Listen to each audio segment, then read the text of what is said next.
I have so many attempts in making book talk or booktube videos, and it never really goes well. I have really low views, like less than 20 views. At this point, I'm like, I'm just gonna tell, I'm gonna talk, I'm gonna make videos that I want to make. 2024, it's coming to an end, and I have only read like less than 10 books this year. The books that I started reading in 2024, like the first few books, were all 3 stars, and I don't know, that kind of discouraged me in reading the rest of my books because I was afraid that the rest of my books are also 3 stars and below. But there are a couple of 5-star books that I've read this year. The books I'm currently reading is the Books of Amba by Tasashuri, and these are the 2 books. The Empire Sand is the first book, and The Realm of Ash. And The Realm of Ash is the second and the finale of this duology. I'm almost halfway there. I'm like around 40%, 45%. Yes, I dog eat my books. It's not that serious. I don't really care. I lose bookmarks a lot because I stopped reading books midway. I don't remember where it went. So for 2025, I hope to read 25 books in 2025. I usually go for my default 50, but over the years I realized that I don't think I can even reach 30 books to read. I don't even think I could reach 25, but I want to stay positive and read 25 books for 2025. I want to tackle the giant pile of unread books that I've already bought. First up, we have The Bow and Shard Daughter by Andrea Stewart. This is a book that was gifted to me on my birthday, either birthday or Christmas, and I got this like years ago, like 2022 probably. I have this thing lately where anything that has bone in the title or just bone in the plot in general, I like want to grab it immediately. So I'm just really excited to read this. According to my notes, because I'm not going to remember all the details of the books here. This book is the first book in the Drowning Empire trilogy, with the other books namely being Bone Shard Emperor and Bone Shard War. Basically, this book is about an emperor's daughter named Lynn, wanting to claim her birthright by mastering the forbidden magical arts of bone shard magic in order to prove her worth. Her father does not recognize her as an heir to the throne, and his rule is dwindling because his kingdom has some rebellion brewing. His rule has been animalistic and has lasted for decades. Now the question, and what this entire trilogy tries to answer, is how far will Lynn go in order to prove her worth? Next up is a very thick one, and that has been in my TBR since 2020, but could never find the time to read it because of how thick this is. And this is a really popular book talk book, maybe even in booktube and on bookstagram. This is a very popular fantasy book, high fantasy, and it is called The Priory of the Orange Tree by Samantha Shannon. This is, I believe, a standalone, but there is another book within this world called The Day of Fallen Night, I believe. So yeah, how long is this entire book actually? This is like around 800 pages. This book is about 3 women having to face choices that could affect their entire lives and can overturn their whole world. Queen Sabron, if I said that correctly, Queen Sabron must have a daughter in order to protect her realm while trying to evade assassination attempts. Durian is an outsider of the court and is a mage with forbidden magic, and she's also a lady in waiting for the queen, and therefore would secretly protect her from assassination attempts with her magic. But remember, magic is forbidden. Across the sea, Tane is a trained dragon rider since she was a child and is faced with a choice that could unravel her life. East and West is divided and doesn't really want to get along, and an ancient force is awakening. Next one, I'm kind of cheating a little bit because it's not exactly a book, more so of a series that I want to read in its entirety in 2025. I haven't even read the first book, but I have the entire series, and it is by Brandon Sanderson. I think you can kind of tell. It is the Mistborn trilogy, and I got it in the paperback UK cover because it's my favorite colors. I don't like the US version, the American version. I think they're really ugly. The books are The Final Empire for book 1, The Well of Ascension for book 2, and The Hero of Ages for book 3. This has been in my TBR for a very long time, probably as long as Priory of the Orange Tree, and I've procrastinated in getting them because I really wanted the UK version. I finally got it, procrastinated even more, and I went on my exchange, could not read it, so I'm hoping that I would finally read it in 2025. Also, trying to summarize Brandon Sanderson's book is kind of intimidating because his books are thick. They're really big, and there's just a lot of things going on within the plot, within the book. So I'll try my best to summarize what the hell is going on. This is a world where the setting is a wasteland, and a kingdom is ruled by a tyrant. When Kelsier found the king's hellish prison, he found himself to be a mistborn. Basically, he band together an underground group of allomancers.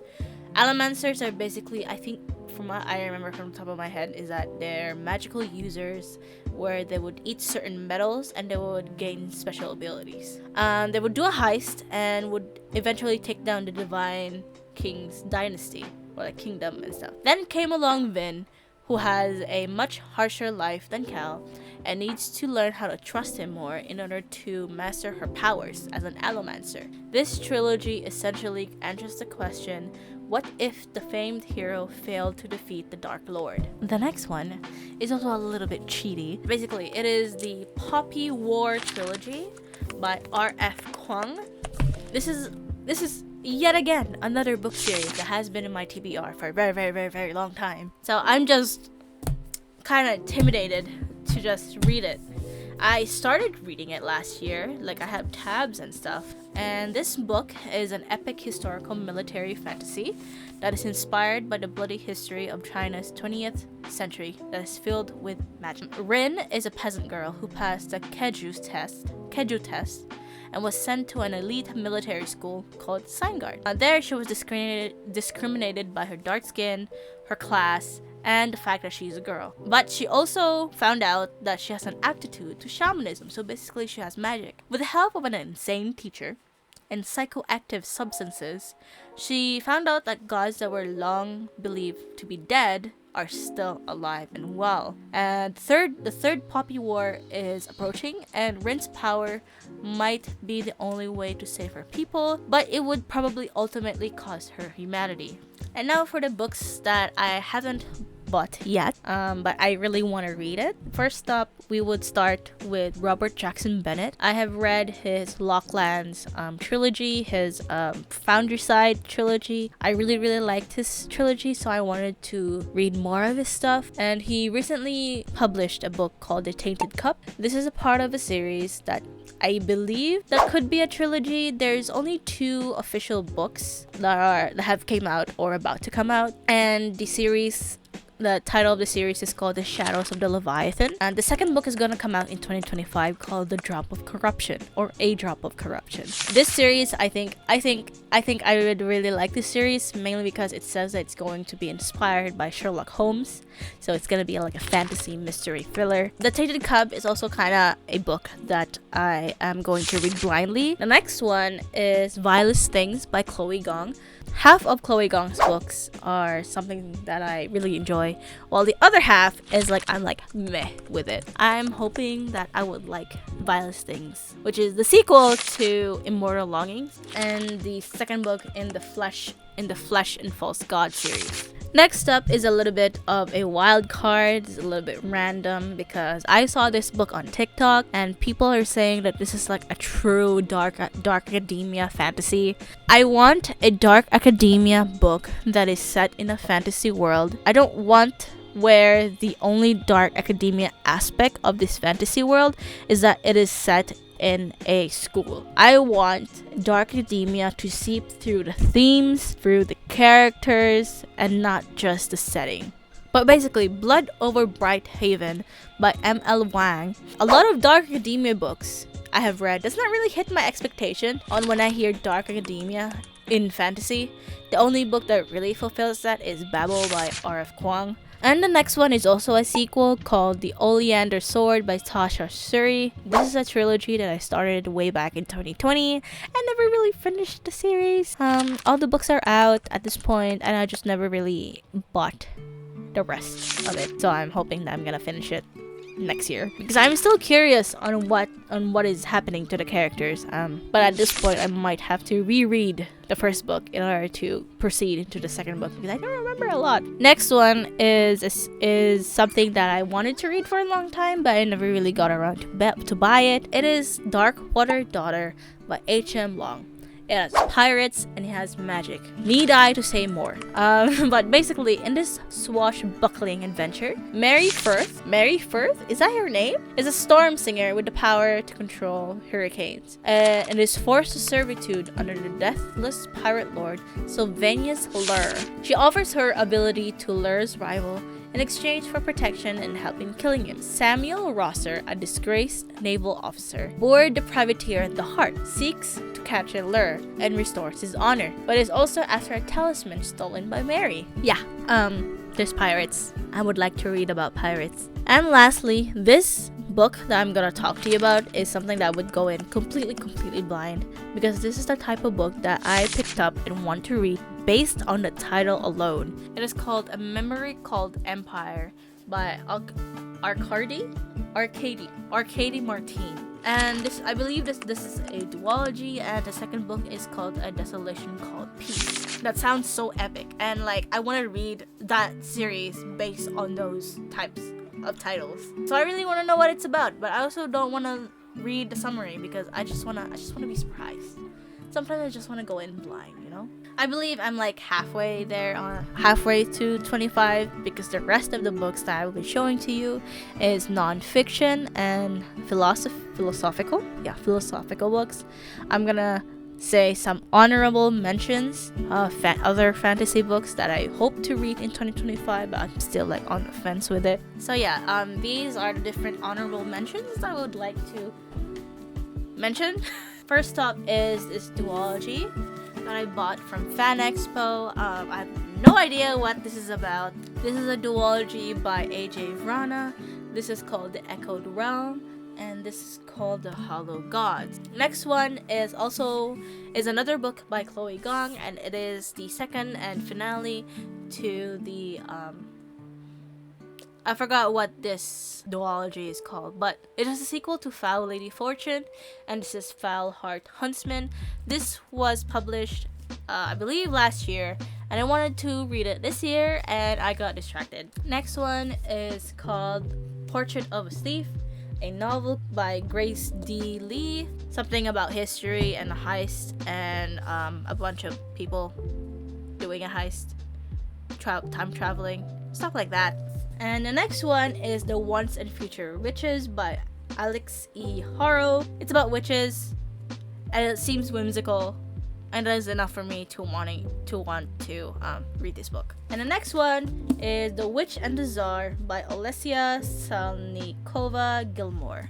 It looks magical, therefore I shall read it. The rest, as I said before, is gonna be non-fiction and philosophical books. I don't know how to really summarize these books because it tackles a lot of subject matter, and also the titles of these books are really long, and I think that's a good summarization of what this book is about. I divided my non-fiction books to mental health, politics, political or like racial justice, environmental justice, all that stuff. That would be activism. There you go. Self-help and philosophy. So let's start with mental health. I have been reading this book for a while. Basically halfway or almost halfway. The Body Keeps the Score by Bessel van der Kolk, who is an MD. This is the brain, mind, and body in the healing of trauma. I'm hoping to really engage in all of these non-fiction books and not just casually read them like a casual read of fiction. And the next one is Body Neutral, a revolutionary guide to overcoming body image issues by Jessie Needland. Stop hating your own body and start loving your life, basically. And this is the cover. Next one is a book that I got in Scotland, and this is called The Mad World: The Politics of Mental Health by Misha Fraser Carroll. And this is the next one is Activism, Hood Feminism, Notes from the Women That a Movement Forgot by Mickey Kendall. Next one is the Intersectional Environmentalist by Leah Thomas, How to Dismantle Systems of Oppression to Protect the People and the Planet. I think this is a really important read, especially in today's climate. Next one is Deep Diversity, a compassionate and scientific approach to achieving racial justice by Shakil Chaudhuri. And this is it.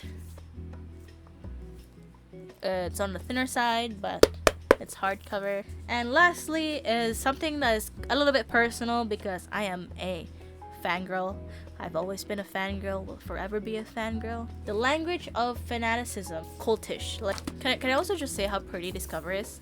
Next one for self-help is a very, very, very, very popular one called Atomic Habits, An Easy and Proven Way to Build Good Habits and Break Bad Ones by James Clear. I started reading this and stopped. I feel like that is a problem with any book that I read, is that I start reading them and then I forgot about it and I'm gonna start a new book. And the last one is The Defining Decade, Why Your 20s Matter and How to Make the Most of Them Now by Meg J, PhD, an updated version. And so for this one, any Albert Camus book, if I read one of these books, I would be very happy. I don't need to read both of them, I just need to read one of them. The Myth of Sisyphus and Resistance, Rebellion, and Death essays. I hope to read at least one of these books. And lastly is Nausea by Jean-Paul Sartre. I can never say his name right, but as you can see, I like existentialism as a philosophy. And yeah, that is basically all of the books that I want to read in 2025. I want to make more book related videos in this channel. Even though I tried to make some a few years ago, it didn't really go well. I just really want to make a space where I talk about books. I hope you guys like this video. Please like it, maybe comment, maybe even suggest or recommend some books you think I would like based on the books that I've shown you. Tell me what kind of videos other than book reviews or book talks would you like to see, and whether or not if you like book videos in this channel. I need to get ready for work. I'm starting in an hour and a half. I need to get ready. I need to go on a bus. Well, thank you guys so much for watching. I'll see you in the next video. Bye!